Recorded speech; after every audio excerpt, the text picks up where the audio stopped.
Remy, I give them back to you. I think I gotta Tyler- sign. Yeah, give him back to Tyler and then he'll. Tyler? Okay. Yeah, I gotta sign. Oh, Tyler, I'm sorry. Yeah. Sure, I've been This is- hanging on to him. We voted to approve the ordinance. The maximums. So we could change that right now. Okay.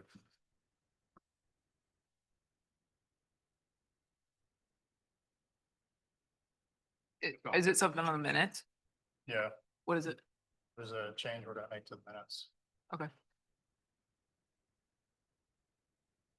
What, can you tell me what is? That we, on the PGA, this is not the maximums, we approved the ordinance.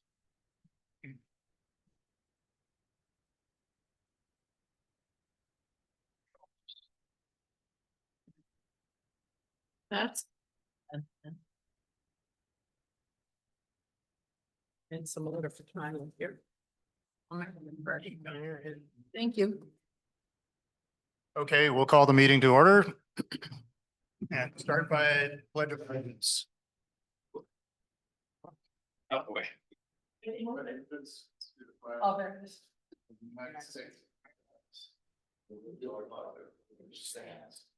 One nation, under God, indivisible, with liberty and justice for all. I'd like to have a motion to approve the minutes from the 9/22 meeting. Make a motion to make one change. The motion last time was to accept the general assistance maximum. It should read general assistance ordinance. Second. Vote. 5-0.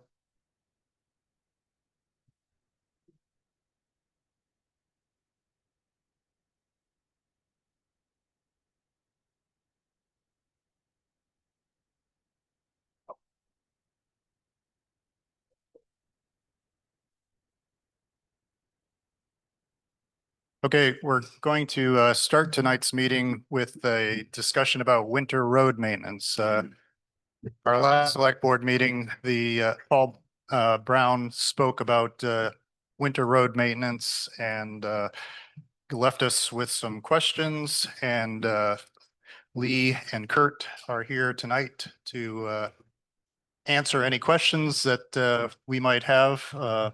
And so I'll open up the floor to the select board to ask any questions. Well, I'll start. First, I want to start tonight, as I started 2 weeks ago, thanking Lee and Kurt and his crew for all the work they do on the roads. We appreciate it. Thank you. You work hard. We get it. You're out in real cold stuff. It's very important to this town. So the first question I have is, tell us a little bit about the timing of what you do. Because what Paul was suggesting is a sort of a treatment before the snow starts to accumulate. So just, how do you all do it? We start. Okay. Okay. And then after that. And when you pre-treat, do you use salt, sand, a combo?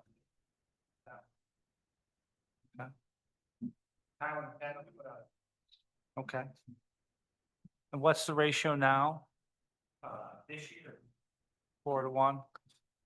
So that's a change from 5-to-1 previous years.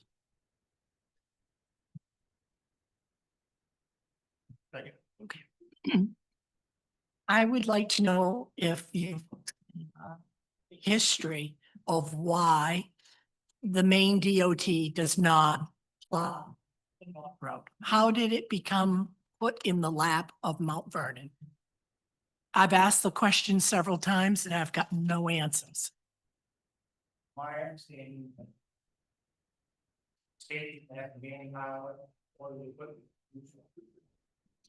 Back on. At that point, no more road, Belgrade Road.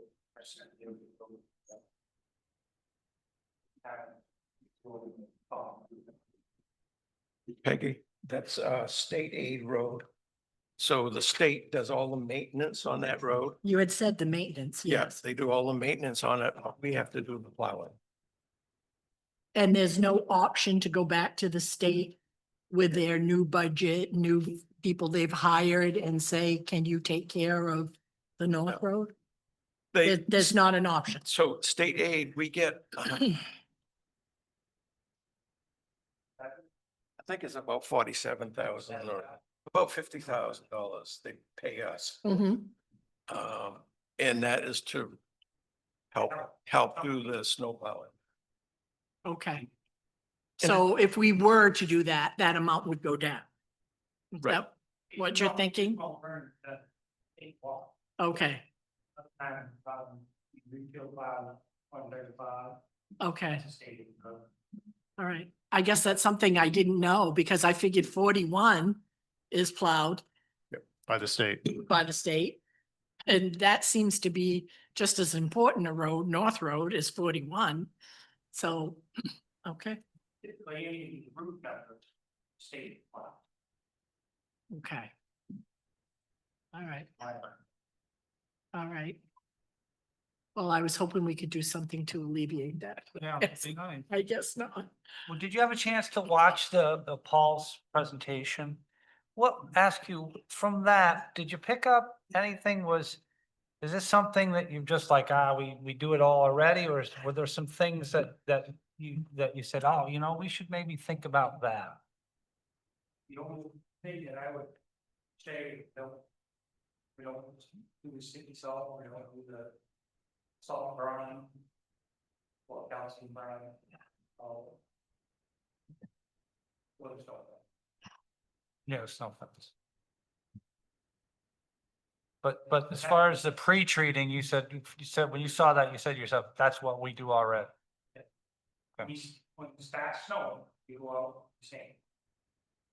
And then might wait a little while, that sand goes thin, and then start plowing. Yeah, because I was under the impression that the idea was to get a base of sort of snow to put the sand on.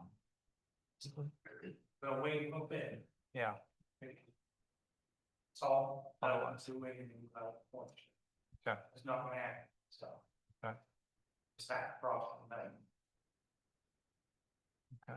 It's a balancing act because if it's windy and you do that, it's just gonna blow it. The cars driving 6 miles an hour, then blow it up. That's true, correct? True. So true. Carl.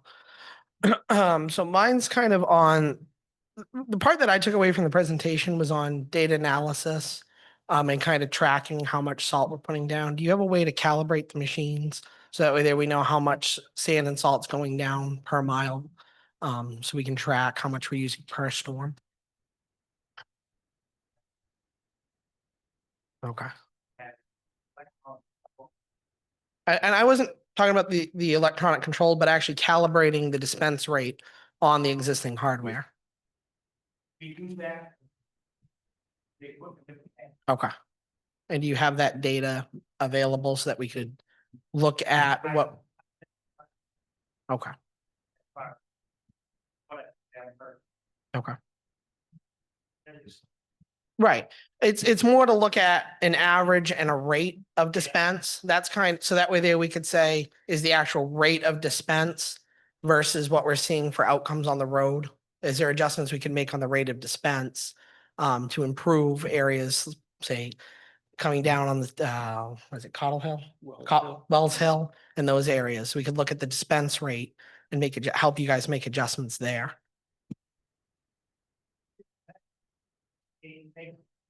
They don't that to be a solid priority going up to them. Yep.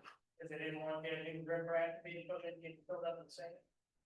And they said they were gonna take it over, and they did that for maybe the first year. Once in a while, the driver might go up to the town office and turn around, but pretty great. Yeah. And then coming from the church road down through that corner, that's the other area I think of concern. We could look at that rate of dispense and see, is there enough product going down, or is there too much product going down in those areas? I think is like kind of what we're looking for data going forward.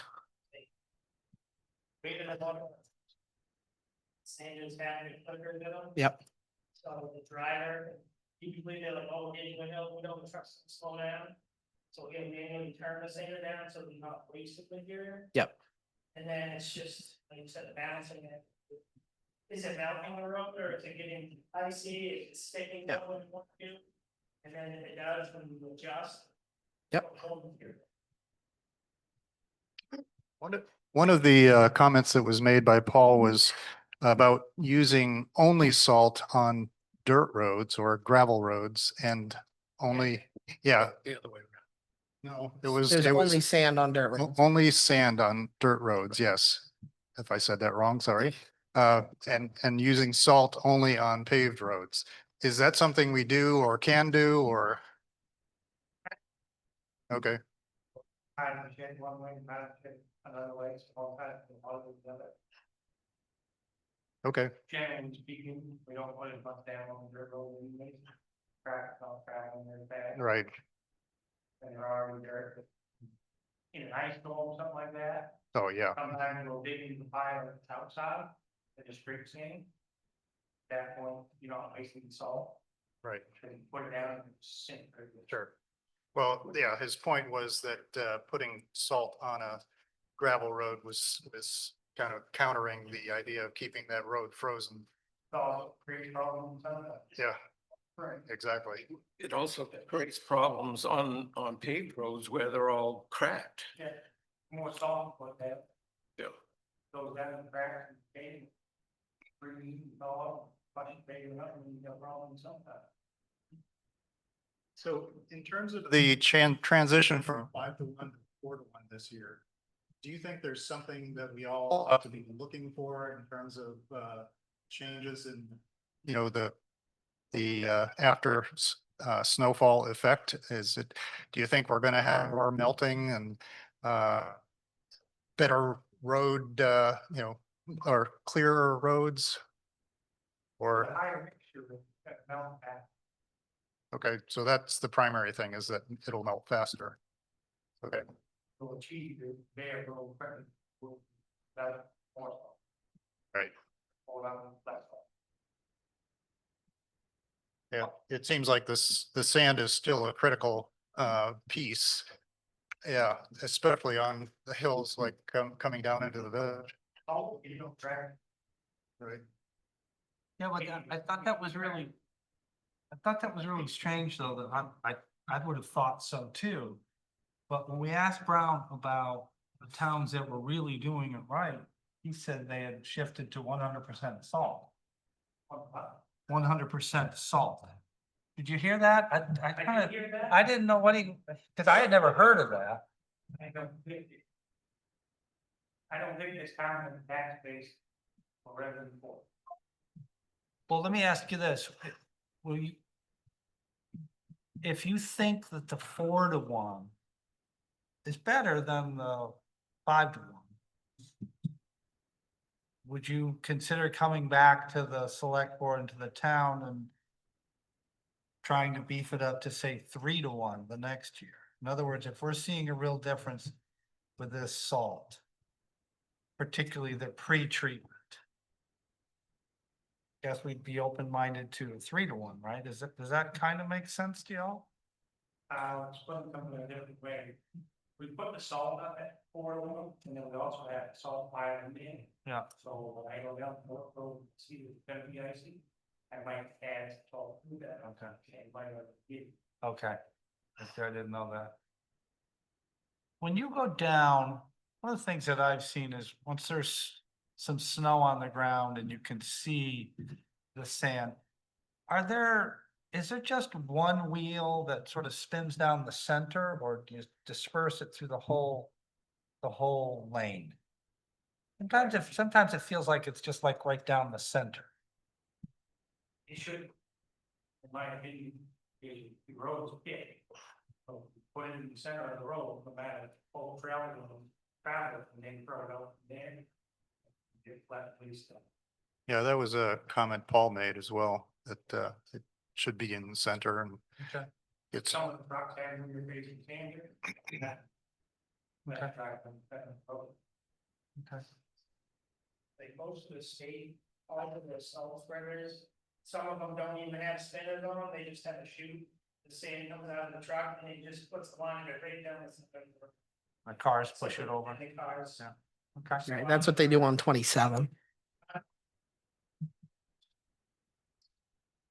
It makes a slimy brine that is worse to drive on than salt and sand, but at the end of the storm, it cleans up quicker.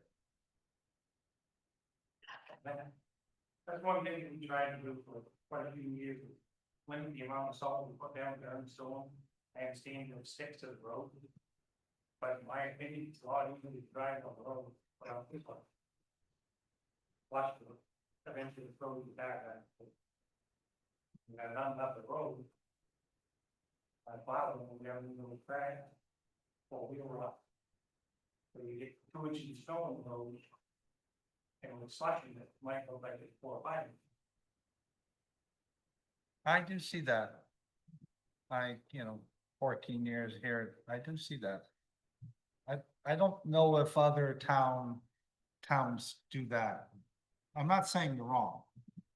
Saying when you ride down the beach field, we're on sort of snowy roads here, and then you get to the church spot on the church road, and it's just kind of clear. And Kurt, is that a function of the wheel ruts that we have in our roads versus Reedfield? I mean, I know Reedfield did a fair amount of work with their roads a few years back. It's fire. Yeah. And now, like I said, as far as the one road, a state road, you're abutting, like north road, Boston, Right. they're wrong, you know, but I will say, talking with Reedfield contractor, they put their last year, they put their chain mixer up at.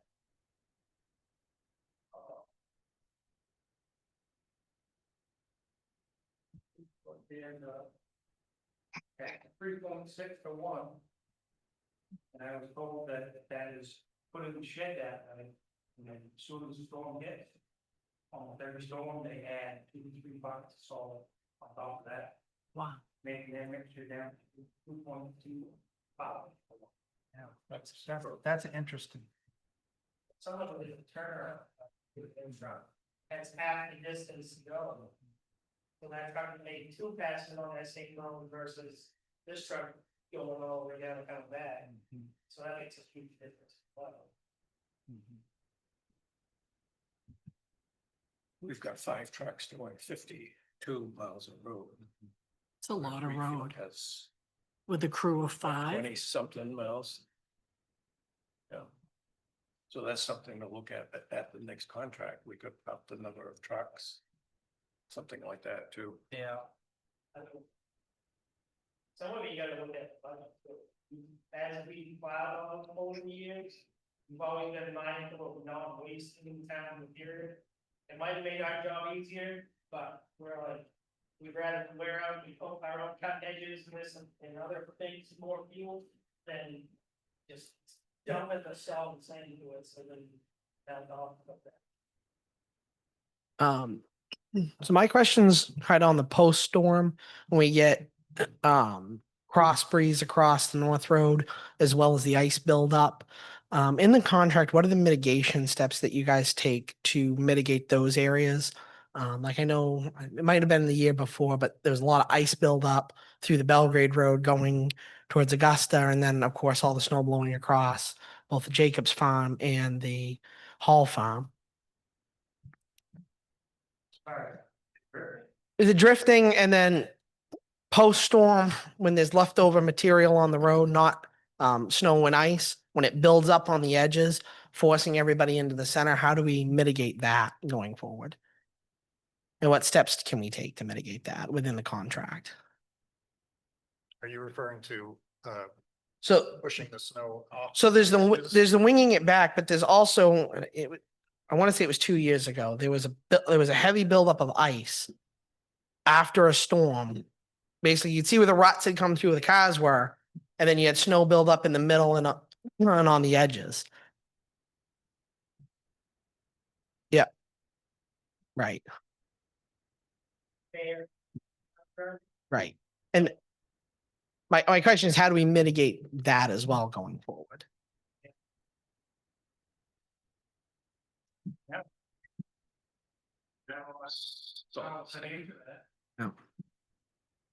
It's in the wheel rock. I gotta let them go plow, and fall into the rock. Well, it's not so much in the rut of the road, it's the ice ruts that are created after the fact. Yeah, in town, I'm just adding this, but in town, I see the state bring a grader out and actually spend, 30 minutes to an hour going back and forth, trying to pull that ice off the road. I'm aware of that. Yeah. I'm not saying that's something we expect. It's not in your contract. It's not a greater, Right. but I'm just saying it takes a lot of work to take care of that. I'm not understanding where it is. So the year that I remember it being bad was, like I said, I think it was last year, because we had that snow and then it rained and then it snowed again and it created, basically, it was mostly on the Belgrade and the North Road, but ice ruts all the way down through. So the road stayed slippery, unless you had cleated tires for a couple of weeks down through the Belgrade Road. I just, Okay. anything go like that. It might be overnight, the next day. But I don't recall that being.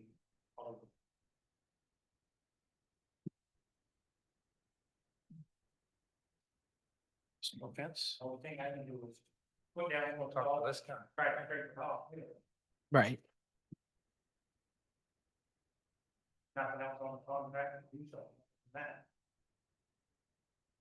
But I will say the Belgrade was very high on the plot. Because it's so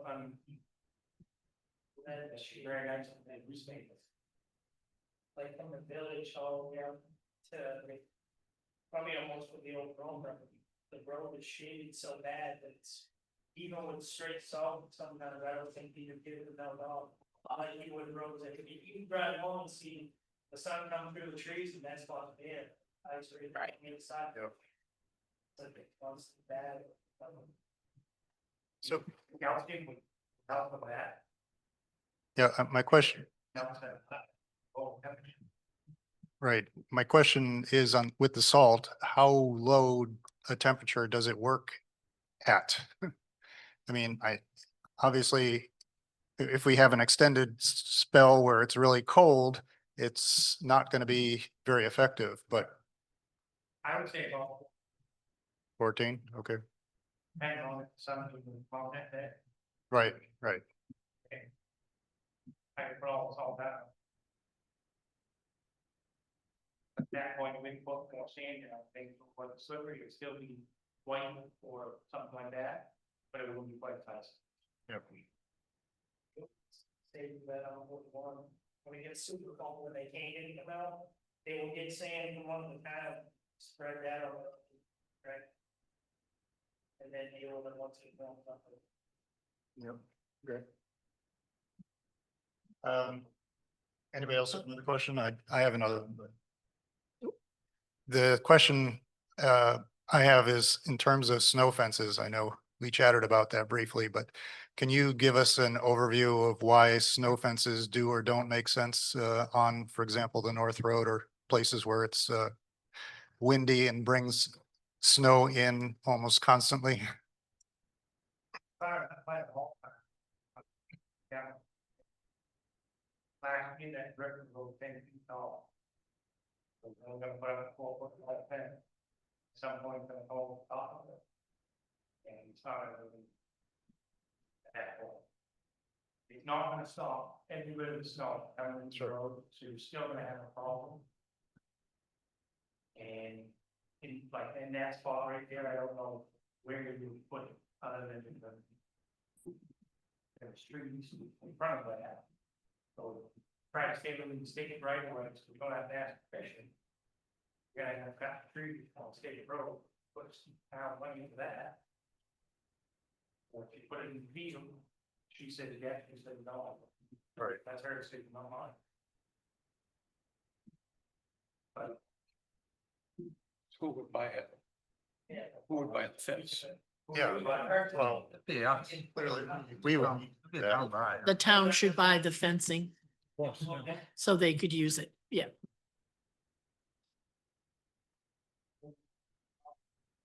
Yeah, problem.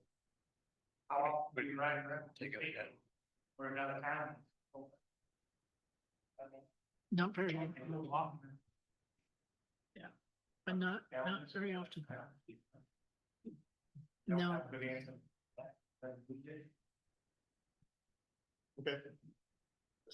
I'm curious. Understand why it didn't make some sense or why we shouldn't try it like that. Say. Some of the old folks that I did talk to back when we wasn't doing it, put it out. They felt like it was discontinued using when the equipment got modernized enough to have enough power to put snow on. Because they're already paying for that in the contract. No extra cost to the town, but I think. Okay. Any other questions? No. I don't have a question, just a comment, or I guess it would be a question. Would you come back halfway through the winter and give us a bit of report of what you think the 4-to-1 is making a difference? I'm leaving this conversation between last meeting and this meeting, curious about the salt mixture. And we're going from 5-to-1 to 4-to-1. You're telling me the reed fields 2.5-to-1. So just, it'd be nice if you 5-minute sort of, hey, we think it's going well, or we're not noticing a difference. There's something that we could think about as a town when it comes to putting together the budget. Yeah. That'd be great. And I want to thank you for coming in tonight. Yeah. Thank you. Thank you very much for your input on these questions. Yep. Aaron, did you guys thinking about sticky salt? That was a recommendation. We haven't gotten very much, what I think is good information about what it is. Just have more advocates in it, so it's. Got more stuff to help that, no, actually, one of them. I talked to a couple of truck drivers who gave me a whole one saying salt this year. Asked one guy, how long he been hauling salt, and said 20 years. And I asked him if he had all of that stuff. He said, no, I've never hauled one load. And I said, out of all the minutes now he's around, none of them using it. But I just kind of wanted to be curious as to why our town is going out. I think it had to do with the presentation Yeah. because I have no clue what sticky salt is, but Yeah. it sounds expensive. What exactly is it?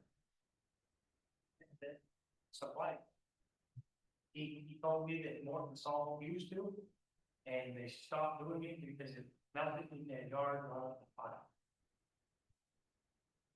Like. Kind of want to pass that on. It's just. It's a very good offer. It just goes right into. Right. Thank you for checking into it. And one more follow-up, sorry. In terms of brine, do you think that's anything worth looking into or investing anyway? Bring down liquids. It makes it so that you can melt snow or ice at a low temperature. As far as effectiveness and cost, I never. So I would have to ask.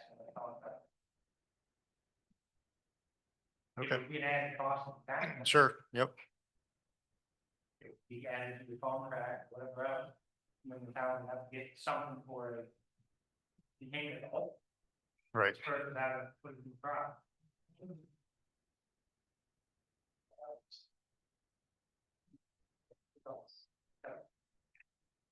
Which they don't.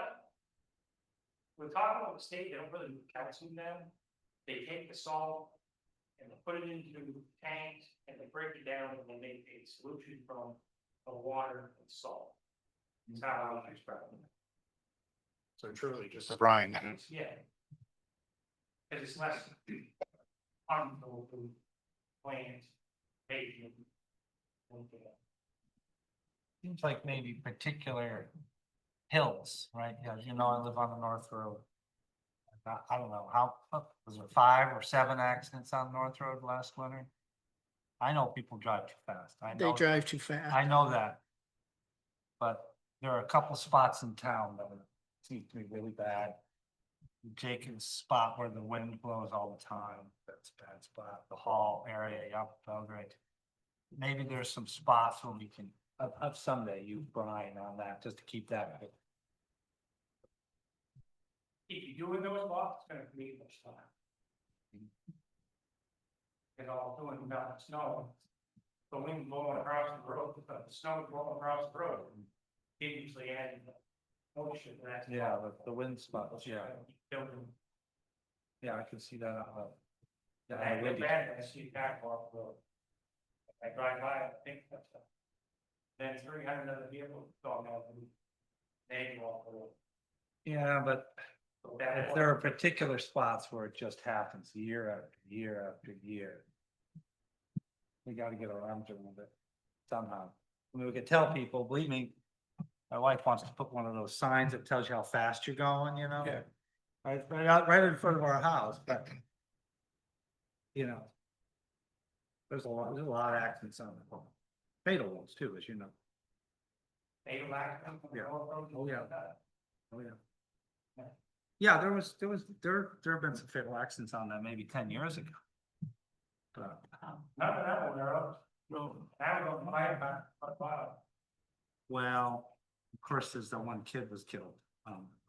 That was in May. That was. I know, it wasn't during the was winter. May and it I'm was- not saying the winter, I'm just saying people drive over the top of that hill fast. Yeah.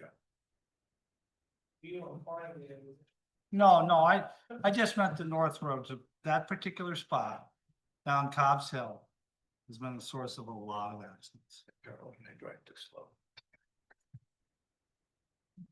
All right, we're out of time and I'd like to move on to the next topic. But again, I thank you all for your input here and for all the hard work you do for our community.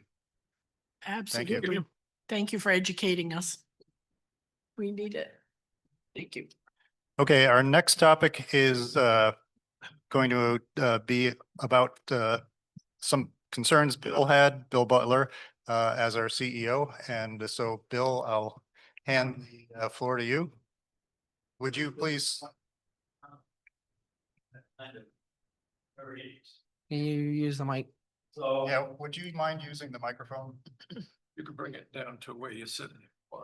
The reason why I'm doing it versus no one else? Yeah, we should have done it for. All right, you can sit down, but. No, that's okay. I don't mind. So I started with you on June 2nd. And you had a disaster. And you had over 30 permits that were waiting. You had a junkyard down on the North Road that we all know about. And as I dug deeper into it, I started questioning whether I should have ever come here because of how bad it is. If your former CEO was a doctor, he'd have been arrested for malpractice, thrown in jail. That's all I'm going to say on it, but that's how bad it was. And I want to give you a few examples that I've had to dig through that has made it very, very difficult to get to other permits that people are waiting on. So what we've got, we have the former CEO telling a person over a 160 Bean Road that she does not need a permit for 4 storage containers with a roof system over it. And Bob, you just went through a permitting and you knew that you needed a permit. And yet the former CEO said no. And this is in writing, and my policy has been that if it's in writing, I honor it. And as a result, we don't know how many of them like that are out there, but who knows? Then there was something over on 747 Bean Road. I issued a permit that it could only be a single family dwelling. The owner came in and convinced the former CEO to change that to a duplex in violation of the ordinance. And I am sure there are going to be others that are going to say, hey, if he can do this, why can't I? And this is a case where former CEO should not have meant overriding a previous permit. That should not have happened. He should have honored that permit, but he didn't. Over on 179 Minnehaha Road, Lake Road, there was a new camp being built. The CEO told the owner he could build closer than 100 feet to the water. And luckily, and he showed me the permit for what this former CEO was doing for him. The number on the top and sign, not saying it's approved, not saying it's denied, it's the number and the signature. So I told the owner, I said, that's simply his signature, and I'm not sure what that means. Anyway, he said, "Do I have to move it back?" And I said, "Yeah, you do. You have to move back." Fortunately, I caught that before it got far along. Otherwise, we would have had that much more troubles to deal with. Then we had down on 214 Sadie Dunn. 214 Sadie Dunn, they're building a second floor apartment in an old barn. And I've been working with them going back, way back like the summer on that particular project. The former CEO went in, didn't require a plumbing permit. He didn't have an LPI certificate. So he had no authority to be inspecting plumbing, and he improved plumbing that was going to be in an area that isn't heated. So as a result, the plumbing was going to freeze and crack. And so when I went out, they asked me to come out once I started with you folks. And I said, "You got to get that frost protective. If you don't do that, you're going to have problems." And they said, "Well, the former CEO approved it." I said, "He's not even an LPI. He failed the test." So he didn't have any authority to be doing that. And that's something he should have been reporting to you. He should have been saying, "I don't have the certification. I can't do plumbing yet. I failed the test the first time." This is what he told me. Then we had 75 Quiet Harbor and 302 Quiet Harbor. The former CEO told a very reputable contractor, I met with them today, that they didn't need a permit for rooftop solar array systems. And I double checked with on-site person whether or not that was the case. He said, yes. He said, "We didn't know. We were told that we didn't need any permit." I said, "No, it's pretty clear in the ordinance. You do need a permit." And as it turned out, both of them have got problems. And that one of the biggest requirements, and I talked to the chief last week, and the chief said he'd really like to see 36 inches of a walkway at the ridge for rooftops and 36 on the side. He said, because if you have to break into that roof, you want to make sure you've got enough space. 18 is too narrow. So one of them, it's a fairly wealthy owner, may have to change his array that's been installed completely because there isn't enough of a fire break. Because I told him you're still going to have to get permits and not rely on it being exempt. Does the ordinance say 36? The ordinance says it refers to the NRFPA, and NRFPA 1 requires, based on the size of the array system and the roof, if it exceeds 33% of that south side roof, it has to have 36 and 36. If it's less than that 33%, then you can get away with 18 and 18, and which the chief doesn't like anyway. He thinks it should be 36 in all cases because it's really difficult to fight a fire with that narrow walkway, particularly up at the ridge. So I think we can get fixed. I don't know how many more there are out there, but it looks problematic. And so why I'm bringing this to your attention. Work that I need to be doing, I can't be doing because I'm still dealing with stuff from the former CEO. And that in some of them, I think he should be held accountable. I don't think he should be able to just walk away with some of the things that he did. And we're lucky we did not get sued. How many permits do you have pending Oh, I'd say 15 that you haven't even started? that I haven't even started, that are coming in since I started, and I've been dealing with the ones prior to. And some of them, what I try to do, I'll contact everybody because they'll reach out and they'll say, any idea on my permit? And I'll let them know that I'll work on it and based on, I'd like to try to do it based on first come, first serve. Otherwise, it gets a little bit iffy where you want to go with it. And then the last project I really want to talk is 17 Alcott, which I think we all know something about.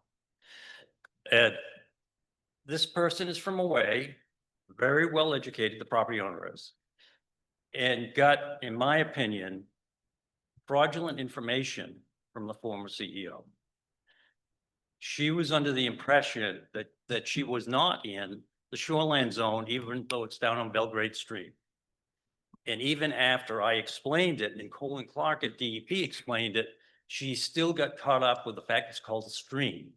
But what it is, Belgrade Stream is hydraulically connected to Long Pond, and by DEP's water classification standards, it's considered a river. And by being a river, it was shoreline that extended 250 feet in. And even after that, she still had problems with it. This person has been very difficult to work with. When I tried calling her on the phone, she yells at me to the point where my wife comes down and says, "Who was that on the phone?" And so we reverted to trying to do email, which was as unsuccessful as I thought trying to do it over the phone. But we finally got her permits issued. We got some resolution on it. And I thought things were in pretty good shape. I went out on September 8th. And I was doing a plumbing inspection at 53 Alcott. And then went over to take a look at the site at 17. And there were 15 trees that had been cut. And I did not have time to measure them or do anything. I only had time to document it was there, and I wanted to find out more from the property owner why those trees were cut. What's the reason behind it? The property owner tore into me and indicated that she had every right to cut those trees. They were part of clearing the lot, et cetera, et cetera. And I said, okay, long story short, Carl and I will go out on the 23rd after I get back from vacation, and we will measure the distance to those trees. What I didn't know is that Bob and Carl went out and met with the father or caught up with the father at that site after I had been there. And I really felt that in that particular case, since I was still in town, that both Bob and Carl should have been contacting me and saying, hey, can you meet us out there? We need to take a look at this and see if we can't sort this out. That didn't happen. And what did happen, when Carl and I met with Troy, the father, Troy blurted out that Carl and Bob had been there on the 8th without mentioning it to me. So I had a question. Is it legal for board members to go out and visit sites? From the training for the past 37 years, you're not supposed to do it. Board members are not supposed to go out. So I asked MMA Legal what they thought. MMA Legal said it is not illegal. It's not breaking the law, but it is pretty dumb to do because it's what they call an ex parte inspection. So I brought the So Bill, it would give the landowner the impression that it has the town's approval when it doesn't. Is that what you're saying? What I'm saying is, I don't know what was said, property owner by the former CEO, I met with them on February 20th, after your selection. And from the discussions I had with the property owner, very clear that they had a perceived idea of what they were going to be able to do. It was different from what we were about. That's why we have a CEO. Thank you. If you look at the second and third paragraph, that one's important, that the attorney wrote. It says, first, a municipal official visits property when that official or that official board has no formal in dealing with that property, the official has no legal authority to conduct a visit or to be present at the property. That seems pretty clear to me. So the official is acting outside their authority if the visit is performed without the landowner's consent, which I don't know if that was the case or not, the official would be charged with trespass or theoretically violating property amendment rights.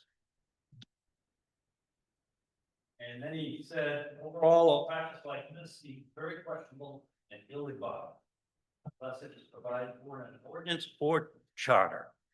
I cannot think of a great reason for board members to conduct the ex parte site visits. So I really think that was a pretty big mistake. And so what I did, you recall, we were really close on the contract, right? Yes. So I took a look. This is for everybody's understanding. This is a contract between Bill and the select board. So what I did is I took a look at 12 in the contract. And if you look at it, it actually listed some requirements for what you would do if you get a complaint. Since I did draft this language, you did, it would seem to me that somebody didn't follow the same language they proposed to me to sign. Thank you.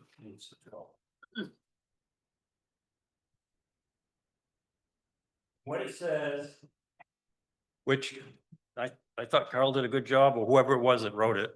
Should a complaint be made to the select board about the CEO or his determinations, the select board will meet with the CEO to talk about the best way to accommodate the permit request / complaint while adhering to the local ordinances and state ordinances. If there is no reasonable way to accommodate the homeowner request after discussion with the CEO, the town will provide legal support to the CEO's decision. That didn't happen in this particular case. I will agree that we erred and we've talked about it and it won't happen again. Carl, Pardon me? my conundrum with this is, this is gonna happen again. I just gave you my assurance. I'm sure that we can poll the select board to ensure that they're on board with that. So, considering that, and you know where I'm going, we've talked about this already. I would like to have a vote by the select board with a unanimous decision. And a motion that no select board member will visit any CEO regulated site unless accompanied by the CEO.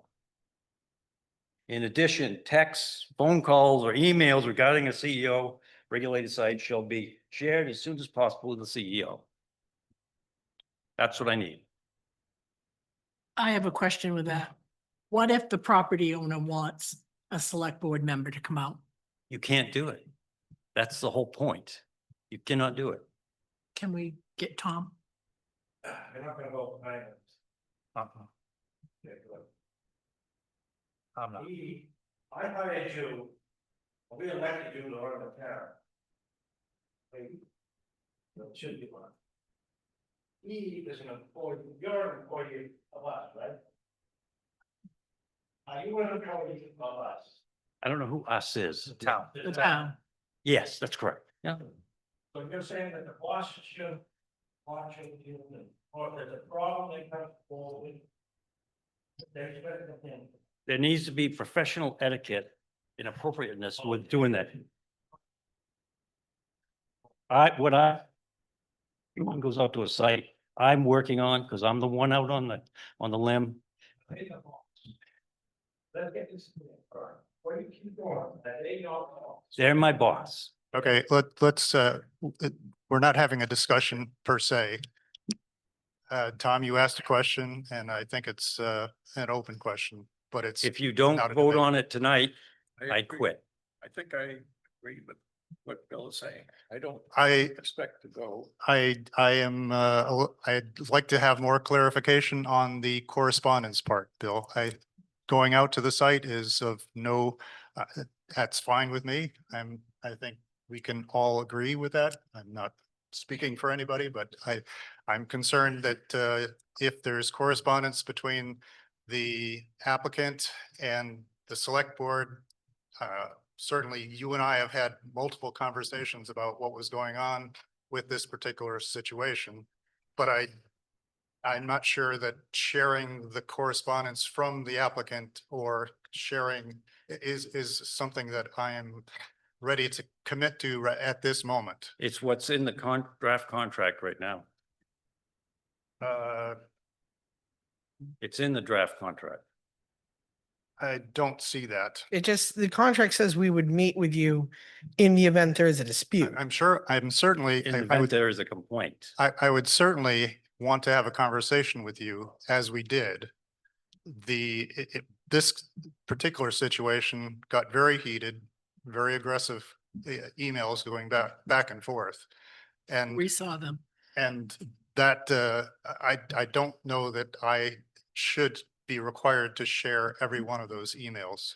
I think I what certainly I disagree is that if it's something that is a CEO regulated site, a project site, if you are keeping information and not sharing it with the CEO, it is going to hamper that person's job. And so you need to share that. okay, And if you can't do that, then it means everything that I talked about on July 13th is a waste of time. Because I talked about at length transparency. well, okay, I need to, so I'm one who wants to take some time and think about something before I just say yes to it. And that's the situation I feel like I'm in right now. I'm perfectly fine to say, I'll have a conversation with you. I won't go out to a site without you going forward, or I think I can speak for the rest of the select board. But I would like to think more about the correspondence. I mean, some of it was by phone, so I don't have an actual transcript of that. It's very simple. Why? It's a hard, Because I want to think about it. That's the only reason. because you, If you come to a complaint. talk about it next week. Right, but that's I'm That's perfectly not what fine you with that. asked. You asked for us to divulge all of the private correspondence. Information that you have received from a complainant. Okay, Well- for that, I'm okay with that. Right, but the way it was originally presented 5 minutes ago was not that. And I had concerns about it that way. Because if there is a dispute with the town, or a person believes that the town, as you as an agent of the town, have acted incorrectly and we need to take action, and conduct an investigation, we may not be at liberty to disclose that information at that time. Yes, you are, because you've already got it in a draft contract. To disclose that it exists, the communication, the flow of communication to to disclose, Sorry, Jay. Tyler, Not recognized at this moment. that it exists. No. I'm not sure whether it's, no. What it comes down to is the contract talked about a complaint. A complaint can come in many forms. It can be written. Somebody could call you up, you could send an email, it could be a phone call. If it's a complaint, you have to share it with me because that's what you said in the And contract. certainly I'm fine to share the complaint with you, without a doubt. Okay. Then I'm not understanding what you need to wait. Well, if you're looking for me to share every one of the emails that goes back and forth, then I'm less willing to do that right at this moment. What I'm looking for is if there's any information that's being provided by the complainant and given to you, you have a responsibility to share it. And I agree with that. I And- agree with And that. that's what I want to see. And that's what I said here. Let me say it again, make sure I didn't get this screwed up. In addition, texts, phone calls, or emails regarding a CEO regulated site shall be shared as soon as possible with the CEO. Didn't I just say the same thing? No, I'm not willing to share the content of the email. I will share my interpretation of the email. That the way would I be good put it. enough for me. Okay. That's Because not we, good enough. because we're not gonna be able to resolve the complaint if I don't have all the. Can't hold back some of the information so that I can't be able to work with you cooperatively to solve that Well, problem. if we bring this into an executive session, we can do that. We can share that, but that's not something that I think is always going to be appropriate for a public forum. You see what he's getting at, Bill? Yes, I do. Some of that has to be done by executive session, not in. And I'm fine with that. I'm fine with that. You can modify that condition if you want to reflect that.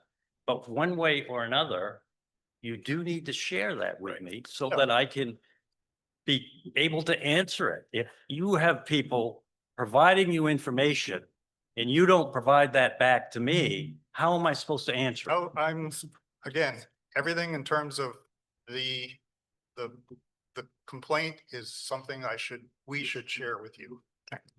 And how do I know? You've answered it, I think. How do I know that what happened on September 8th won't happen again? How do I know? Because right now, what I'm working on is working with you until the beginning of December. And I told you already that contract is off the table for now. Because I just don't have the time to deal with it with all the other stuff I got going on. But what I do have to have is complete transparency. And I'll I'm, explain it to you this way so that you understand coming from. When I worked at DEP, we had 3 different groups. We had the licensing group, we had the compliance group, and we had the enforcement group. They all had to be talking to each other. No one party could say, oh, no, I'm gonna protect my little piece of the pie and not share it. So that was the hardest thing to do, to be able to be sharing it. That's what I'm asking of you 5 to do with me. and I'm on board with that. And we did that with this particular situation. You and I had multiple conversations. Bob and I took it one step further. That was a mistake. I will agree with that. And it's not going to happen again. I agree with what you've presented here.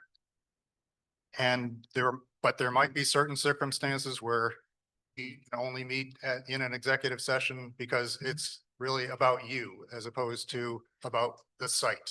I understand that. And I don't have any problem with the executive session part.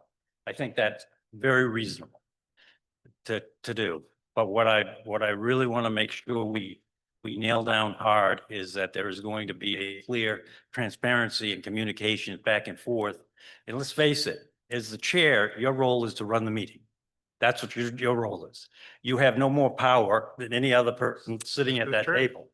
It's my understanding. That's true. So what I would ask is that any board member that's going to get involved in a CEO site, talk to me and work with me. And towards that end, I need a vote. And if you are unable to do it today, that's not good for me. Well, here's the snag we're in. I'm with you. I don't think there should be intermediaries between you and the homeowners. It's contentious stuff. I'm with you. But I don't like being pushed into a vote until I've had a chance to think about it and talk it through. Not that I've got problems, it just, you're asking me to vote on something and I'm not ready to do that. When I'm will gonna you be just ready? ask it, give us 2 weeks. 2 weeks, I'd like to talk to MMA about it. I also don't know if it's don't know how to proceed, whether or not it's a norm or it's a policy. You could have, I don't know what exceptions there might be. I think it's a policy and we need to go through I MMA. agree. That's where I'm at. So if you can just give us a little time, we need you in this town now, Bill. There's no doubt about it. And I encourage you to just give us a little bit of time. And I'm very sympathetic for to what you're saying. But I'm just not quite ready to sort of, vote on that policy tonight. You know what I mean? We write up the policy, give it to you before next meeting. I can, let me get through this weekend just because my wedding's on Saturday, but after Saturday, I'll get a draft policy up by Monday or Tuesday. Provide your commentary on it, for a vote. Only if. I don't want a separate standard policy that is exclusive of Well, this is, tied together with a nice neat bow. So are you willing to sign the contract then? I gave you my recommendations. Right. On August 25th, I think it was, or August 5th, one of the two. And I am willing to sign that contract. But I want to make sure that whatever policy you're going to be putting together meshes completely with the intent of section 12 of that contract. And And if that- it doesn't, I'm not going to sign it. Okay, that's fair. Good. I'll have a draft policy Tuesday or Wednesday of next week for a vote at the next meeting. Thank you, Bill. Okay, next up is the social media policy. Yep. There's, if anybody needs a copy, there's copies of two. So since the last meeting, I've worked with MMA. I had, probably a half hour, 45-minute conversation with them regarding this. And they sent me back some feedback. The big takeaway, and I think to kind of expedite the process, because I think most of our contention was on how we're going to govern social media for elected officials and to a lesser extent employees. So I've separated all of the terms around that into a separate policy that governs just their use. So going back to how the town will use it, that policy is functionally the same with some change to some language. In the scope section, the select board will be the designee determining what platforms the town will use and governing all standards and access therein. The big one that they also made a change is that these need to be treated as public records and that we archive and store any and all social media posts so that they can be viewed as a public record subject to FOIA requirements. And I have that in under general principles, section 3, that all posts will be archived either manually or via an automatic tool, and deleted content, including removed public comments, if commenting is ever enabled, must be retained as part of a public record. And then there's another section, on public interacting. Basically, where possible, until we devise a separate policy for governing comments, commenting will be disabled where possible. Where it is not possible, the official policy would be not to comment on those posts. Individuals can technically still comment, but there would not be a reply or an acknowledgement of the comment on that post. And then again, record keeping, the town clerk would just be responsible with any and all public records just to make sure that they are archived. And there's easy tools within most social media platforms to archive that data. And Does that include the YouTube? Yeah. If, for these meetings? So- That will be posted on YouTube? Yes, people so we can would access- still do what we're doing now with the Zoom archive. Mhm. And we'd still have that, and then we'd batch it into the SharePoint as the storage fills up. But the primary location would be on on YouTube, so you don't have to go to the website, navigate to the Zoom link and type in the password. You could just go to YouTube, subscribe to the channel, and it automatically be in your YouTube feed with the recorded meetings. Do we have a start date on that? It's once the policy's adopted. Okay, thank you. And then the rollout, kind of a soft rollout there on something like Facebook while we dole out access and decide who we feel should have access. And making sure that they have proper access, and that we all have oversight. For that, the administrators, so the people with full access would be the select board. Everybody else would have only the access that the board gives them.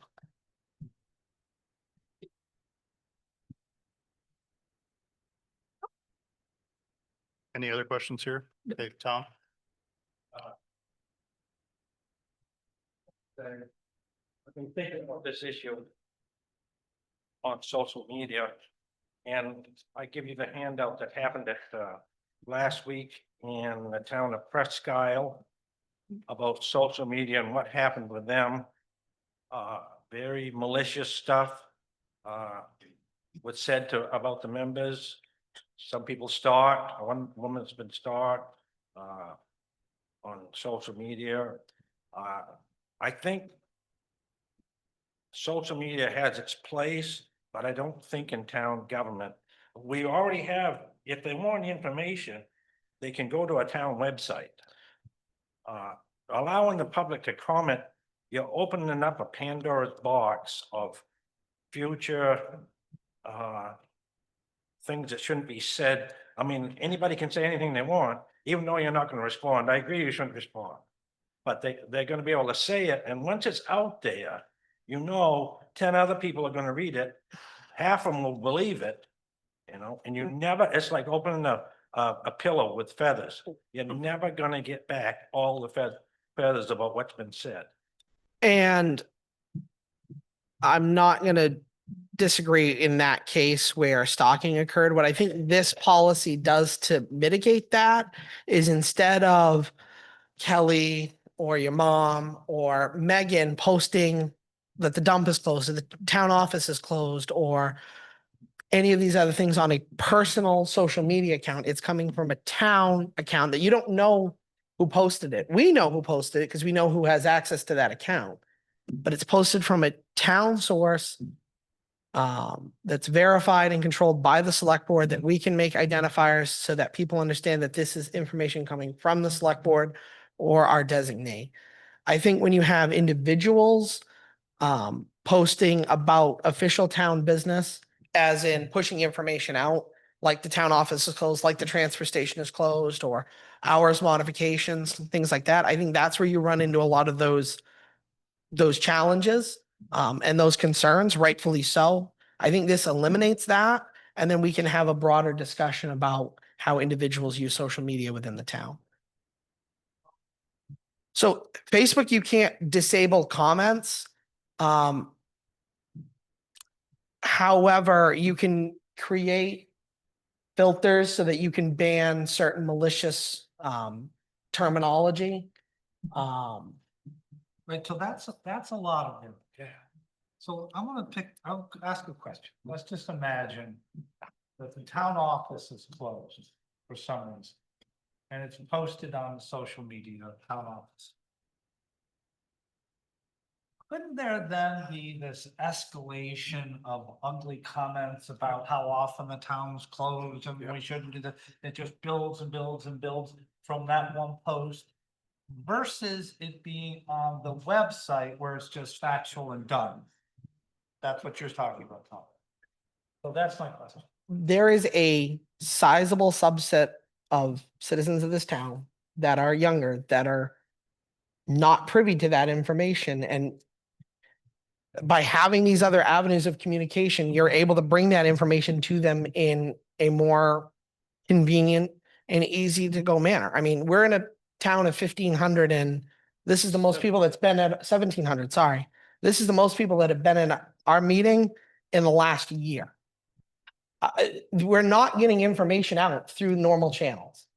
And I think there needs to be a reckoning with that yes, we have the website. Yes, we're keeping it up to date. But if you're not bringing information to people, they're not going to receive it. We have a newsletter, but it's a opt-in system. When you have social media, you can push that information out so that key information like the Blake Hill Road being closed in a week, like the town office or the transfer station this weekend reaching capacity. That information can get out in a faster and more direct manner to the citizens of the town. Did we try it for a while? This state. You mentioned that it was gonna be a platform to record points. No, Said that earlier. no, it's just, We said earlier, who dictates N- whether it's a.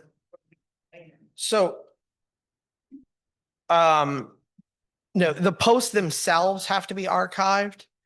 The actual commenting technically, yes, it has to be archived, but we don't have to action on it per the policy. It's just, we're gonna blast the information out.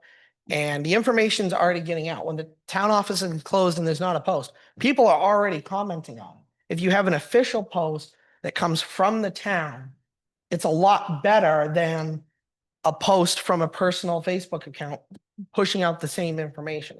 At least when it's coming from a official town source, we know who's doing it, we can track it, we can see what's being commented on it. And if there are egregious comments that we want to address, we can come back to a meeting and address them.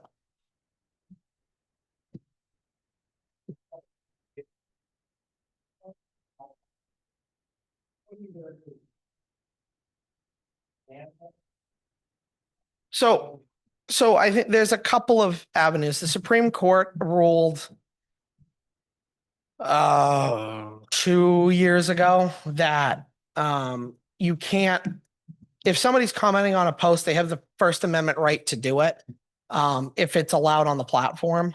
So we can't delete the comment, but if it's spam, like somebody's posting sexually explicit material, somebody is posting identifiable information, you can block that person because they're violating norms. But if they're disagreeing with the town office hours or the transfer station hours, that comment can't be deleted.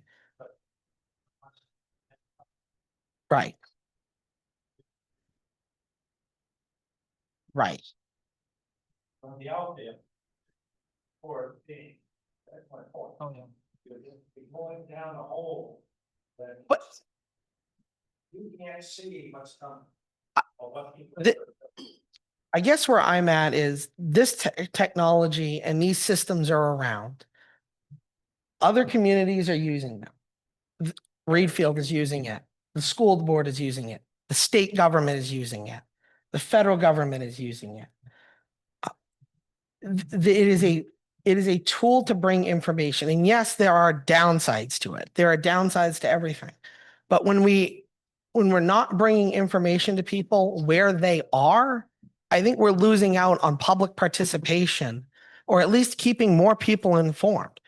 I mean, you know, right, but what I'm saying is they're not.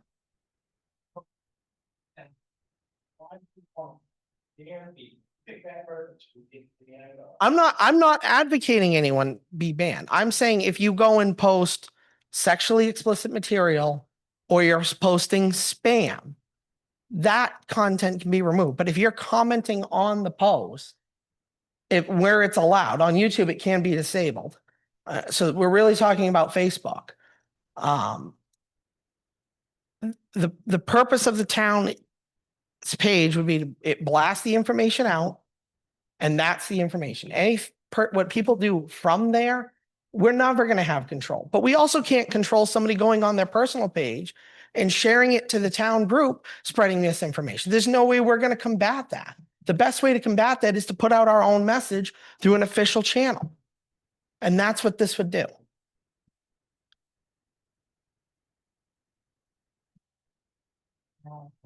That's another question. Barry? It is.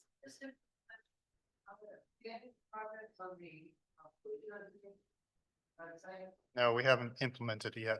Yes, I think that would be an alternate way of getting information out.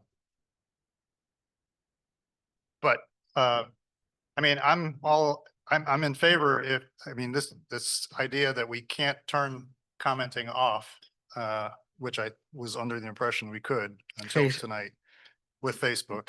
If it was all an outward bound message from the town, I'm in favor of that. But if there's going to be comments that we can't turn off, I guess I need more time to think about it, but. I mean, Tom's point's really well taken. We have a sweet little community here. We don't want a tremendous amount of discord that social media can bring. But Yeah. on the other hand, Tyler's point's well taken. More information is good. So this is a tough one. Chris?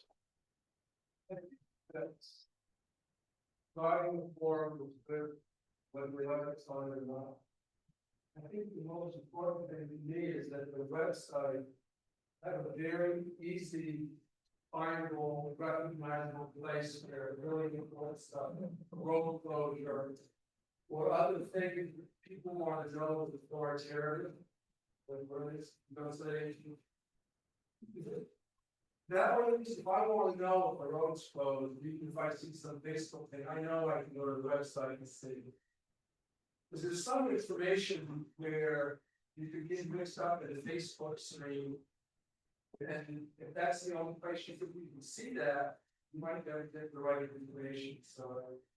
I think as long as anything that's really important, the policy or just not to talk about that. Right. There are differences between conversations and information that can really be accurate. Right.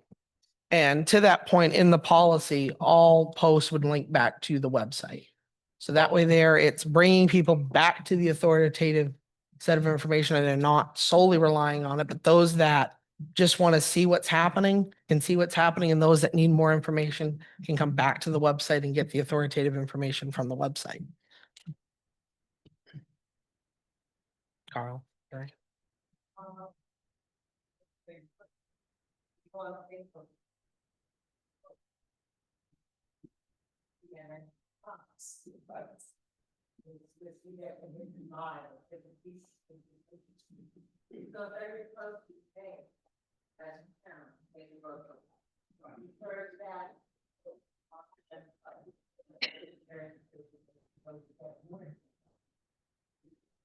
Back on the website down on his phone. That's why I'm very close. More information on the website. Yeah, I would like a little more time. I was just looking up, to be fair, I looked up just on AI. There are some towns that are moving to disable the comment sections on their social media. But. And like I said- It seems like, Tyler, just a real quick look, it's either all or nothing. That is to say, either no comments or all comments. In other words, you're right about, you can't limit the particular type of comment because it's nasty and ugly and mean, that's their First Amendment stuff there. But if it's a platform where there are no comments. I think It's off where, Yeah, it's off. right, and that's kind of the issue where Facebook on both the business side, because it would be a business account, and on the personal side, doesn't allow you to turn it off. But you can put in filters. And there's standard packages that you can upload in to like prevent somebody from using a racial slur or a racial epithet, things along that line. So you can filter out some of the more negative aspects of it. But you can't turn it off completely. And on YouTube, you can turn it Do off we have to completely. use Facebook? I mean, you can use X or other avenues, but Facebook is the most direct and the most used. So are we ready to vote on this or do we need more time? I don't think I'm ready to vote on it yet because I'm online and I'm part of the Vienna Mount Vernon page. And there is a lot of negative comments that get spoken on that page when our town office is down. Or when they think no one's at the town office because our clerks carpool or get dropped off. I've seen some doozies on it. I don't know if anybody else has or not. I'm all for YouTube. I'm all for having this put on YouTube, so it's out there for people, but I'm not ready to vote on Facebook. I'm not. Because of Vienna Mount Vernon. If you go on there, it is what Tom has said. Thank you. I'm All right. not ready to vote on it. All right. I'm sorry, Tyler. All right, so we'll put that on the back burner again and do some more research into that. Next on the agenda is bringing up older topic, which was the administrative assistant. We had, I believe, last time we talked about this position, we've described it, we have a job description. I want to bring back the question about hours, and I think we need to limit it to 15 to 20 hours as opposed a larger number of hours. Is there any objection to doing that? I don't have Our any, budget said. yeah, Yeah, our, I did have on the budget line for it. I know that Tina was scheduled for, I believe, 20 hours. I don't have a preference, whatever. Kind of what brought this on? We need to we need to post the position and hire the person that we're going to ultimately wind up with. And I think if we go with a higher number, i.e. 40 hours, we don't have a budget. No, well, you have 20 hours. 20 hours. We have 20 hours now. In the, is that, I believe that's what Tina was scheduled for this. Running. As someone who's been filling in the position for now, if you're able to find someone who is efficient, 15 to 20 hours a week is a lot. Take it back. Some of that was, are you doing planning board? Secretary? Yes. Okay, that included. Yeah, Yep. It's Yeah. that still a lot, 15 to 20 hours a week. Yeah, I'm so doing like 5 to 10 a week right now. again, the reason I want to bring this back to the table is to actually advertise the position for 15 to 20 hours. Now, what I do can vary, a Sure. longer meeting. Yeah. I sit here longer, same with planning board, same with, there's definitely a stack of papers that were left behind that need to be filed at some point that would add extra hours. So it can go up and down, but a lot of it will really depend on the efficiency of the Right. person in the And position. this is not to say that we can't change this. And, Correct. for example, in our next budget cycle, Correct. allocate more if we have reason to do so. So can I get a motion to move forward with advertising 15 to 20 hours? I don't know if you need to. It's budgeted for that. Because it's already budgeted, for that. But so we can just put it in our advertising. Okay. Yeah. seems to me. That's correct. We have budgeted for it, so you don't need a motion. We're not changing it. Okay. Correct. All right. List it. Next item on the agenda is we've had a request by residents to put up lighting shields on some streetlights in town. So I have reached out to CMP. I haven't gotten a response yet, but I'm also curious to know whether there are other residents who might want to have those shields put in place. Now, obviously, the first question is whether there's a cost associated with putting those shields in, and then we'll take it from there. But if there are other residents who feel that the light is too glaring in their house or domicile, then please bring that forward. Yeah. And it's the horizontal glare that was the concern. Well, Find out if they could put the shield first. yeah, okay. All right, And if they do it for nothing, do it to all maybe. Let's. I don't know. I think there are some people like myself who I like the light coming into my yard. I mean, I think if people want the shielding, then the individual property owners should be the one contacting CMP. And if Well, there's a that's- cost associated, it's the That's- individual properity owner. But the lighting is ours, so I Yeah. don't know where that dividing line the goes. shield just prevents it from. Right. You still get all of that. No,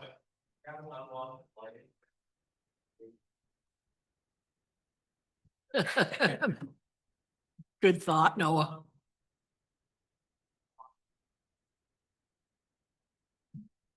okay. I don't think there's anything more to say. I just wanted to bring that up. I have contacted CMP and I'm waiting to get a response back from them. Pardon me? Yeah, okay. Can't remember if it's 15 or 21. I think it's 15.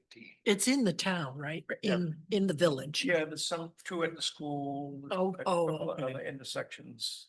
So some lights are bothering out there. Okay. Some of them are bright. Yeah, some of them are bright, and where your house is right on the road in town, I can see it where it'd be annoying, but anyway, we'll move on to the next item. There was so this was brought by Kathy Jacobs. The after-school program would like to do some fundraising by reaching out to businesses. And they wanted to be sure that the select board was okay with doing that. And so was there any objection to doing it? And No. No, not at all. I don't either. I just wanted to bring it to the board to get a decision. Do we need a motion to it? No? Okay. I don't think so. I mean, I don't know how we put the aftercare to, when we established it by vote. Yeah, actually, we may want to vote so that way we can ensure that the funds are designated to, if they fundraise, the money isn't taken and put it into the general fund, it goes directly into any fundraising proceedings go into that account and rather into the general fund. Would go to the after-school fund. Yep. Absolutely. Thank you, And Tyler. their intent is to use the business directory online to reach out to those businesses. Carrie?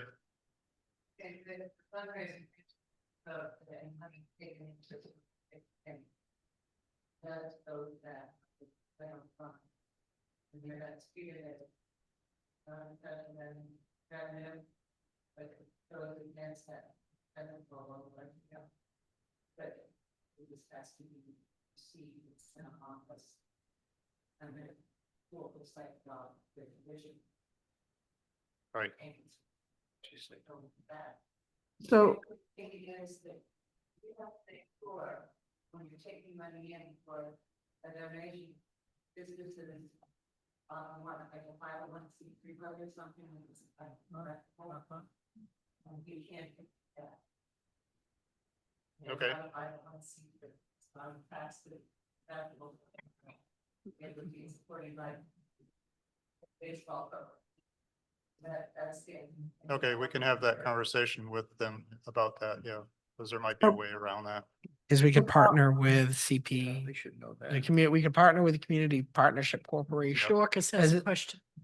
It's not, town is not a 501c3, but it is, I don't know off the top of my head, the Internal Revenue Code, but if a donation, there are circumstances when a donation to the town is tax deductible, like the library.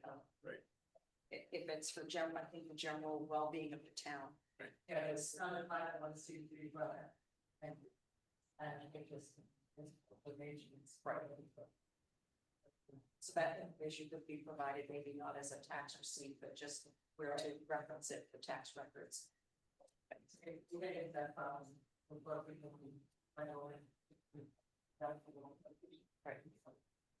Yeah, so Carl, can you hear me? yes. This is Kathy. I am here. I can't hear what anybody's saying, but is there something else that we need to do? I can hear you, but I can't hear the audience. There is nothing else that you need to do other than that we are going to make a motion to make sure that, well, make sure any revenues come in, go to a fund for the after-school program. Okay, And there can be another part of the conversation, I guess, to see whether you can funnel any funds through, for example, the CPC, where it is a 501c3. okay. But that, we don't have to worry about that right now. I can send the letters out. Yes. Yes. Okay, if you vote yes. Yeah. Okay. I move that we allow the after-school program to fundraise and that all funds raised be reallocated to the aftercare program to offset any cost to the tax base. Second that. Not a vote? Well, sorry, I'm sorry. is this to offset the budget or to enhance? Kathy, can you Are answer that still there, question? Kathy? Well, I'm Kathy, not. the question is this money to be raised to offset town funds or to augment or to build funds extra? Ready? It's, I'd say it's to build the account so that we don't have to use town money. That's what our aim is. Our aim is eventually to be self-sustaining. So we have to figure out ways that we're going to be able to do that. And so I don't know if it's really offsetting, it could be, or if it's enhancing, it could be. You know, I don't know right at this moment. Sorry, that's not a good answer. Yeah, the question is whether it's, Does it offset town funds and does it lower town funds or is it build funds? I mean, we only allocated 5,000. yeah, remember that Right. the goal was to be self funding. That's right. If that's what the case is, I just wanted to know. Right. Kathy, can you hear me? Hi, Jeanette Jacobs. So I am on the board of the aftercare committee as well. And so really this money is in hopes so that we can be self-sustaining, so it would really enhance the program. We are looking at trying to make sure that we have some scholarships available, that we keep the cost down for families, because we've heard that that has been really beneficial for a few of the families. So that's really the purpose of the money. Thank you. Yeah. All you have Thank to you. do is when you receive the money, just have them make it out to town of Mount Vernon and then just put after school. Right. Okay. Then you're safe. All right, so are we ready to vote? Yes. Vote. 5-0. Thank you. Thank you. Welcome. You are welcome. Yes. Next on the agenda are we've had a complaint about some of the signs coming into Mount Vernon. And so Peggy has looked or provided a picture of a sign that was provided by the state. And I think the goal is to replace those signs that need replacing with this state created sign. Is that correct, Peggy? Maybe you could It speak to is, that. it is. And you can see one, if you're coming down from Kent's Hill. And you can see it on the Castle Island, that type of sign. There was a comment that they would like to make one fancy carved wooden sign, you know, that we put flowers under and things, and that's E2, this one. Oh, Yep, it says town line entering Mount Vernon, and it's about 2 feet. 20 inches, I'd say. It's a good size sign. And we need, thanks to Tyler, he did the work. What was it, 12? Do we need 12? on I haven't, I sent that email a while ago. Yep, yeah. My only caveat to that is, I think in the areas where the wooden signs exist now, that in the upcoming fiscal year, that we look at replacing those with a new round of wooden signs that kind of match, what's there, already. And we look to replace those, Mhm. with those more welcome to Mount Vernon wooden signs that I think add a lot more character. Is something that we've outlined in our previous comprehensive plans about maintaining that small town culture. And I think those signs go a long way to do that. Not at every town line, I think, you know, on the Plains Road or on Thalgord and CV Corner, I don't think you necessarily need to go that far, but the North Road, 41 Belgrade Road, I think those signs on those prominent entrances to town make a lot of sense. Okay, something like that. It's probably $200, maybe 300. We have two budgets for signs. Okay, One is Lee's account for signs, 2,800. Now he uses that for the road signs. yeah, stop names. signs, stuff like that, road closed signs. Yeah, The other one is $300. That's my sign one for like cemeteries and like things.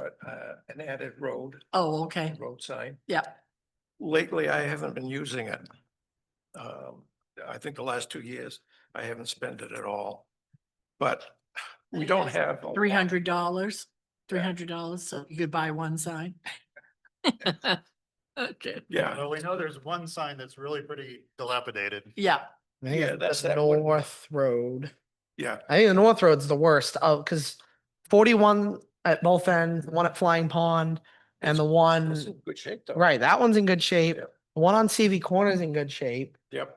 The one down by the horse farm on 41's in okay shape. It's really just the North Road Yeah. that's in rough shape. I mean, Yeah.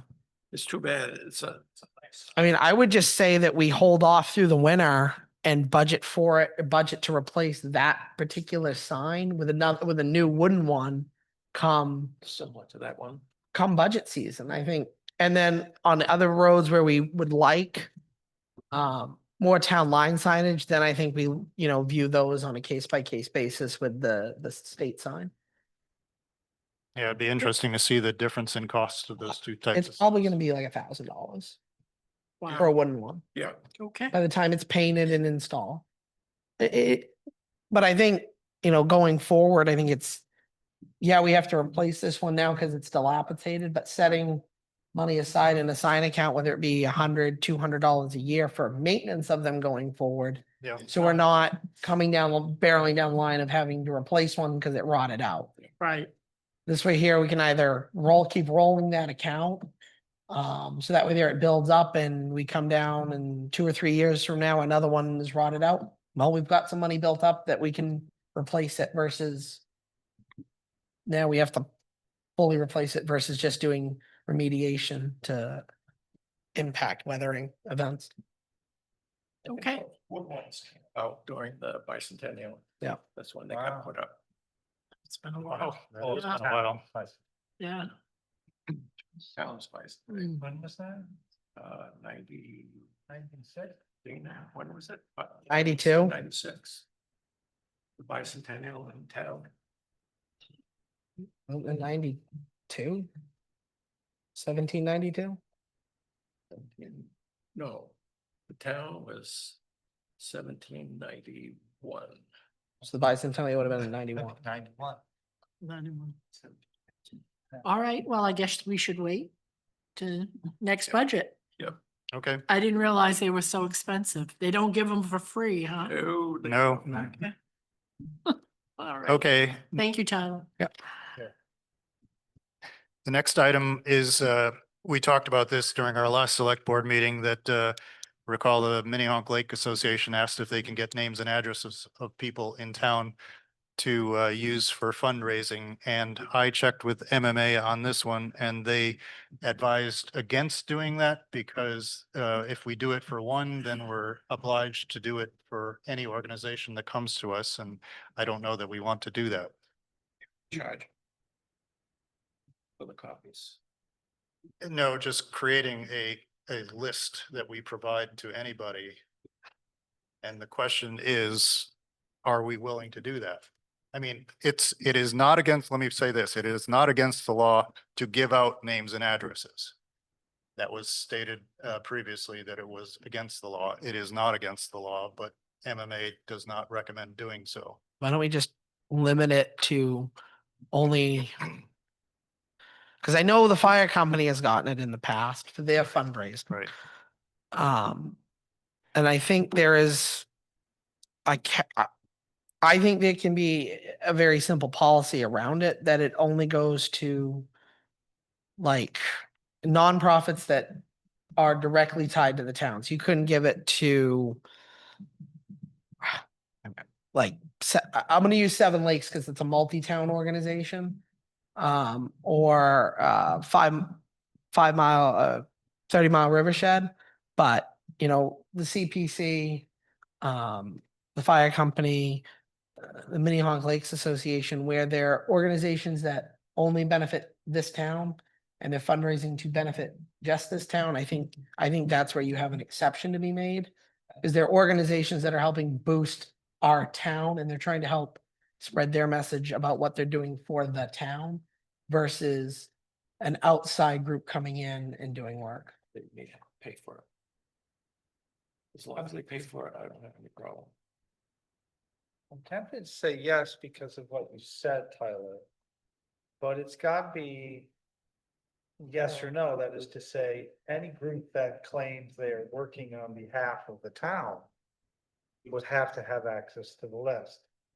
So And I it could think be the a determining- Radical, far left Well, or right group. I that think, wears I think the way different you police it is the request has to come to the select board and it has to be a vote by the select board colors. Okay, to authorize it.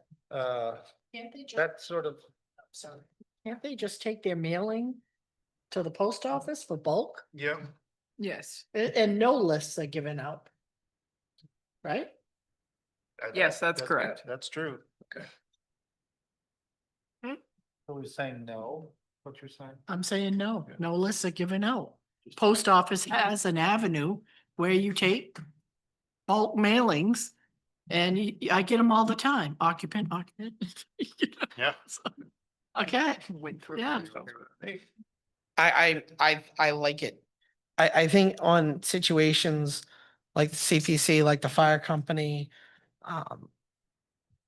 in organizations like that, I would lean more towards it be a case by case basis for those organizations. But in general, outside of that, then they can go to the post office. I'm inclined to agree with you, Tyler, but I think we ought to name those organizations rather than letting the select board choose at a later time. We can always amend those. That names. list, okay. Remy has a question. Remy, Well, it's more of a comment, but it's cheaper to send a bulk mailer. absolutely. So Than to do it by post getting a office. list of addresses, nobody's helping themselves. If you want to send a bulk mailer, it's cheaper to just. Well, That's not- it could be that they want to target a certain area. Yeah, no, But you can pull that from the town website. You can pull that Yeah, from the they tax can, they can records. go to they the can tax pull records. names and addresses. Yes. That's fine. It's all on the tax records. yeah. That's- Noah has a The question. trick is I've done a lot of. yeah. All of it's You have public to have a record. name. You gotta say dear John. You can't say dear home. Yeah. That's fine.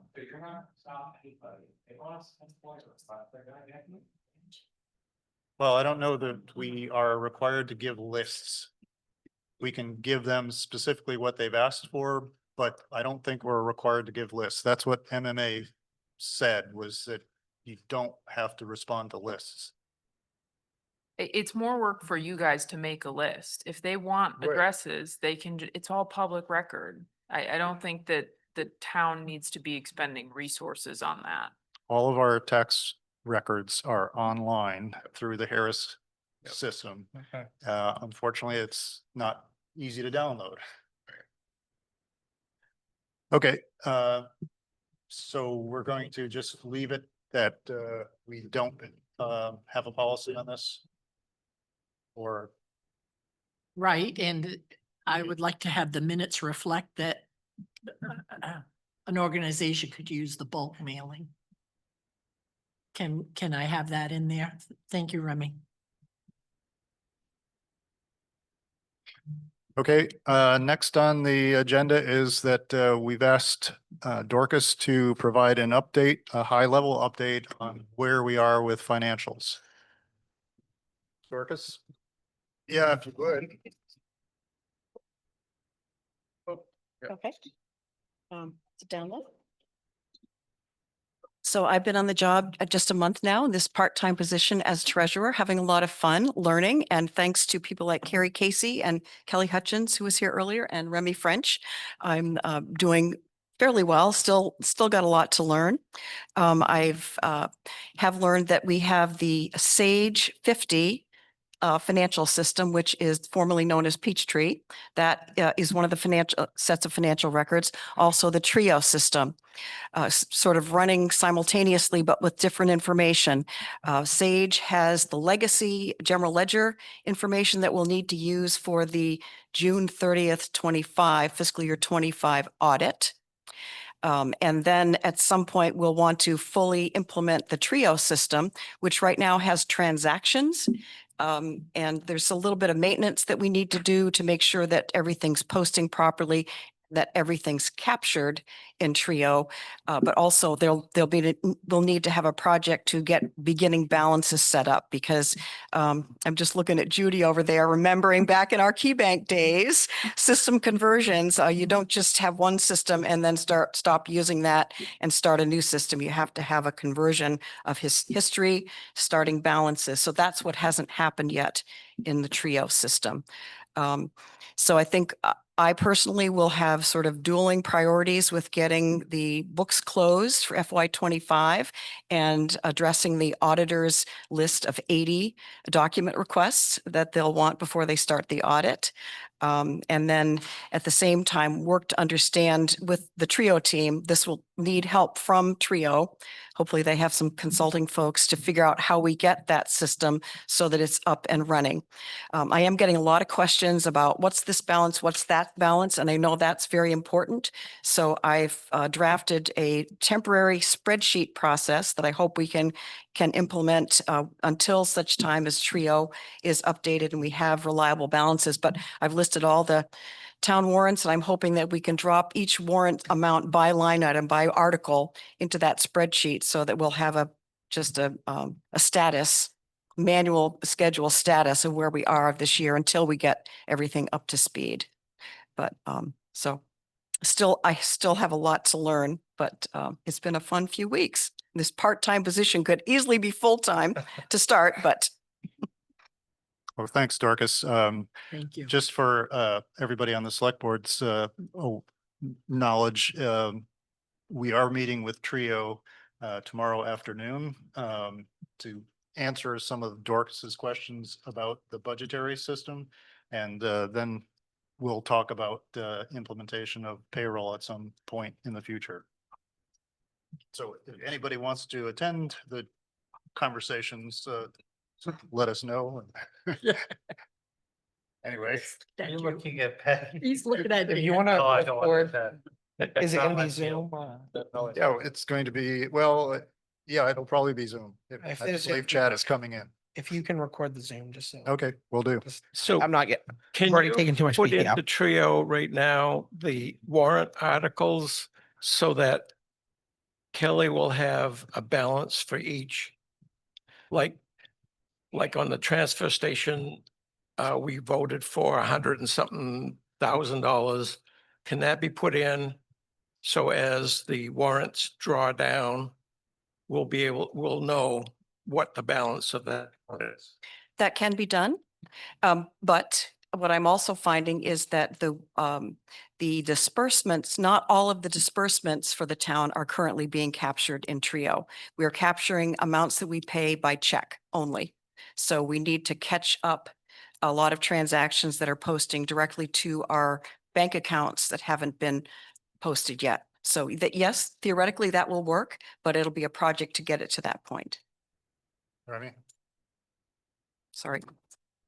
As somebody who also sat through that Trio training, if you remember specifically, that can't start until next fiscal year until the chart of accounts are redone. Because if you're drawing against the accounts on the warrant doesn't match directly to the chart of accounts. So that you'd be kind of like fudging numbers to get, does this sound familiar? It's not fudging the numbers, but it's like, it doesn't draw exact to each specific account. So we had talked about this happening next fiscal year. We get a concrete set chart of accounts that match exact budget lines. What that you're we get saying voted is on. we can't change our chart of accounts at this point. Correct. I You understand cannot. that. Yes. Well, I think we could, but Right. we probably don't want to. The other issue is that the chart of accounts in Sage is different than the current chart of accounts in Right. Trio. So we'll have to map. Right. A lot of these things I learned from my friend Judy over there. You have to map the old accounts to the new accounts and then figure out what you want for the new chart of accounts. Right. Though I do think sorry, don't mean to contradict you, Remy, but there would be a way to take the warrant articles and figure it out, how to apply Right. By it. the time July comes Yep. next year, we can rename whatever we want. Yeah, at we- that and point. we shouldn't wait until then. We should think Right. about it and get something set up. Okay, that concludes our meeting, aside from an executive session where we need to ask everybody to leave. That's Thank you, Dorcas. Can you pass these down to Tyler? He still needs to sign. And then Remy gets the bottom one. Oh, we have to move it. You need to sign? No, 1 second. I moved into our executive session. Hang on, Dan, 1 second. Dan. Dan, you're gonna need to vote for this. Dan. I moved in. No. No, you go into executive. Yeah. I moved to enter executive session to discuss personnel matters pursuant to MRSA, section 405, subsection 6, subsection A. Okay, just now. Lock this door. It's in the fireworks. The fireworks box.